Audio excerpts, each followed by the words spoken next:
ജിൻജോ ജിൻജോ എന്തുകൊണ്ടാണ് ജിൻഡോ? ജിൻജോ എല്ലാ കാര്യത്തിലും പ്രതികരിക്കുന്ന ആളാണ്. അപ്പൊ അമ്മ ജിൻജോ ഫാനാണ്. പിന്നെ ഫാമിലി ഒക്കെ എല്ലാവരും ജിൻജോ ഫാനാണ്. ഈ ജിൻഡോനെ എല്ലാവരും മണ്ടെന്ന് പറയുന്നുണ്ട്. എന്താണ് ജിൻഡോനെ എല്ലാവരും മണ്ടെന്ന് പറയുന്നത്? അത് അവർക്ക് പുറത്തെ കാഴ്ചപ്പാട് അറിയാത്തതുകൊണ്ടാണ്. അതുകൊണ്ടാണ് അറിയാത്തത്. ജാസ്മിനെ പറ്റി എന്താണ് അഭിപ്രായം? ജാസ്മിൻ വളരെ മോശം കണ്ടസ്റ്റന്റാണ്. കാരണം ഒരു കാര്യം പ്രതികരിക്കലിൽ ഒരു ബന്ധുവില്ലാത്തവരൊക്കെ പറയണം. എന്താണ് അങ്ങനെ പറയാൻ കാരണം? അത് ബിഗ് ബോസ് കാണുന്നവർക്ക് മനസ്സിലാവും. ഗബ്രി പോയതിനു ശേഷം ജാസ്മിൻ ഒരുപാട് ബൂസ്റ്റ് ചെയ്യുന്നുണ്ട് ബിഗ് ബോസ്. ജാസ്മിനെ ഒരുപാട് സപ്പോർട്ടേഴ്സ് വരുന്നുണ്ട്. ആ ചേഞ്ച് ഫീൽ ചെയ്തു. കാരണം അത് എപ്പോഴും എല്ലാരെയും സപ്പോർട്ട് കിട്ടാൻ വേണ്ടിയുള്ള സംസാരങ്ങളൊക്കെ നടത്തണം. അതുകൊണ്ടാണ് ഇവിടെ നിങ്ങളുടെ കാണാറില്ല.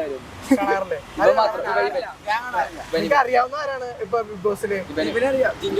ജിൻഡോനാണ് ഇഷ്ടം. ജിൻഡോയാണ് ഇഷ്ടം. എന്തുകൊണ്ടാണ്? കാരണം ജിൻഡോ ആണ് സീൻ പവറാണ്.